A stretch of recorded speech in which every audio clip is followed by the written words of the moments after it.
Good day to everyone! It's me again, Miss Jinky Cosico. Welcome po here in San Tevi, located in Barangay San Vicente, San Pablo City, Laguna. So we're here para mag-update po ng ating mga new development, kung ano na po yung nadagdag sa amenities, sa block and lots, sa mga availability po ng mga bahay. So lahat po yan i-update natin sa ngayon. So ito po yung update ng ating amenities. Then ito naman po yung update ng ating block 15 and block 14. As of now, almost 100% complete na po ang mga bahay dito.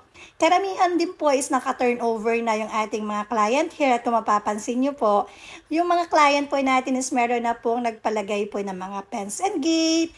Meron na rin pong karamihan po dito is mga landscape na po yung kanilang unahan ng mga bahay. Apology po para po dun sa ating mga subscriber na lagi po nagpa-follow up sa comment section sa ating YouTube. Kung kailan daw po tayo magkakaroon ng updates. I know. So since po meron na po akong pasok ngayon, medyo maluwag po yung schedule ko kada hapon po. Dito po ngayon sa San Pablo is medyo masama po yung panahon. Pagdating po ng hapon, madalas po is maulan. Pero I will try my best po para i-update po kayo once in a week.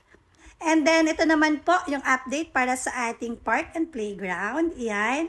Good news po, nagagamit na po siya ng ating mga homeowners. Na-enjoy na po siya ng ating mga kids. And yan, pwede nyo na rin pong ipasyal yung inyong mga pets since may mga grass po tayo here in park and playground. So, yan, congratulations po sa ating mga homeowners. Yan, i-enjoy nyo lang po yung paggamit ng ating mga park and playground. Client na natin hindi pa nakakalipat or hindi pa po nata-turn over yung mga bahay nila, may enjoy nyo na po yung ating park and playgrounds. Once nakalipat po kayo, almost 80% na po siyang tapos. And ito naman po yung update para sa ating Block 26, Lot 1 to 18. Good news and congratulations po para sa mga homeowners na naka-avail po ng unit sa Block 26, Lot 1 to 18. Nag-i-start na pong i-construct or maglagay po ng mga simento dito sa inyong block and lot. So ayan, nagbubuhos na po. Then after nyan, susunod po, i-start na pong itayo yung inyong mga bahay. So once again, congratulations po. Then ito naman po yung update para sa ating Block 26, Lot 81 to 89.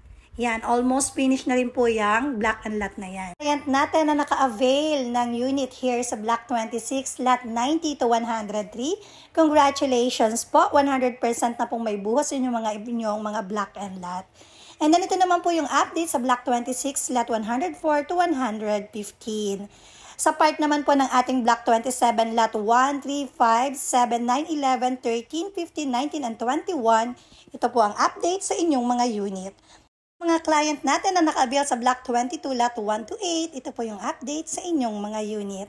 Once again, congratulations po. Then for our Block 26, Lot 76 to 80, ito na po yung update sa ating mga unit as of today.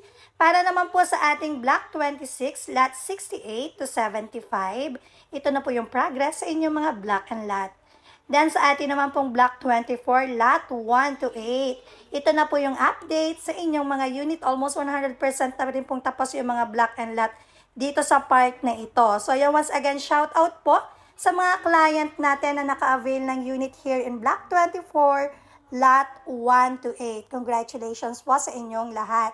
Next upload po natin, saka ko na lang po i-mention one by one yung inyong mga name. Ano po? Once again, thank you and congratulations po. Then, ito naman po yung ating update sa ating Block 24, Lot 9 to 16. So, yan, once again, congratulations po sa mga client natin na naka-avail ng unit here sa Block 24, Lot 9 to 16. Ito na po yung update sa inyong mga unit. Almost 100% na rin po. Tapos, yung ating mga unit here, waiting na lang po sa approval at waiting na lang din po sa turnover ng inyong mga bahay. Then, update naman po para sa ating Block 23, Lot 1 to 7. So, kung mapapansin nyo, yung mga unit po natin is almost 100% na rin pong nakatayo yung mga unit. Ano po? Waiting na lang po sa process ng ating documentation, process po ng loan at waiting po sa approval, and sa loan takeout po ng inyong mga bahay. So, once again, I would like to say congratulations po sa mga client natin na naka-avail ng unit here in Block 23, Lot 1 to 7. Naman po para sa mga client natin here in Block 25, Lot 2, 4, 6, 8, 10, 12, and 14. Yan, almost 100% na rin pong nakatayo yung inyong mga bahay. Then, may mangilan-ngilan na rin po tayo mga homeowners na naka-turn over dito sa part na ito. So, once again, congratulations po.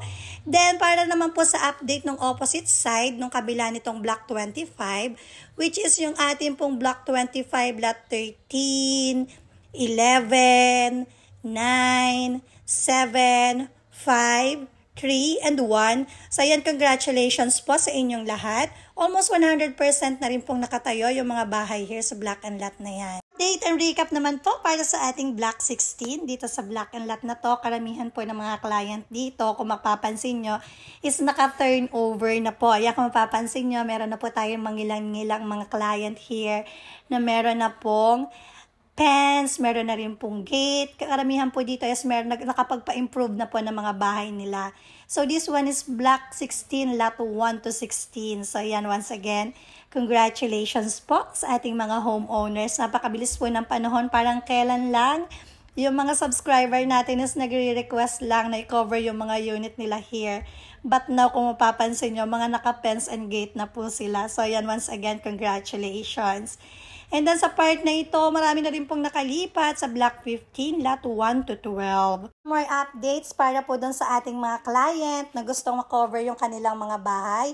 Next week po, iisa-isahin ko kayo. I will try my best para maisa-isa po yung mga request nyong Block and Lot. Ano po, ina-accommodate po natin yung lahat. So para doon po sa iba na gusto pa magpa-cover, comment nyo lang po down below.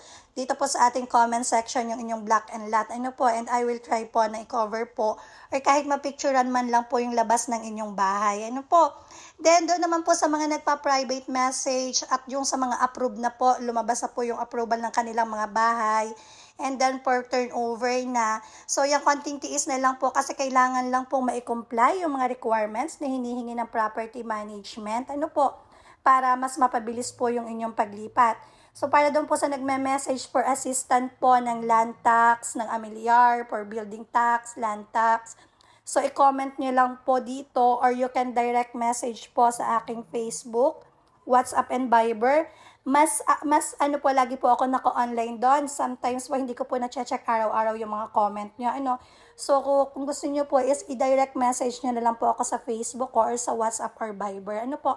Para makareply po ako sa inyo ng mas mabilis. Then, para din po doon sa mga nagme-message for Meralco installation, yes, nag-a-accommodate din po tayo ng for Meralco installation. All you have to do is just send me your 2 valid IDs, contract to sell, and your mobile number. And papakibitan po natin ng Meralco ang inyong mga bahay.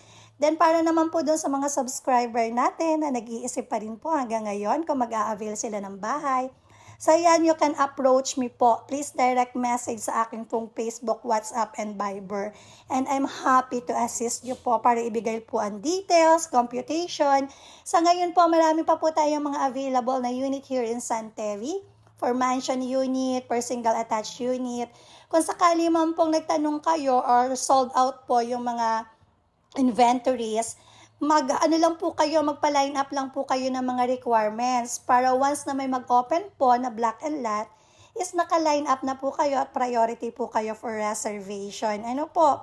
All you have to do is just prepare your 2 valid IDs, PSA birth certificate, if kasal po, marriage contract, kasang valid ID ng inyong asawa, and kailangan nyo lang pong i-fill up yung mga forms na needed.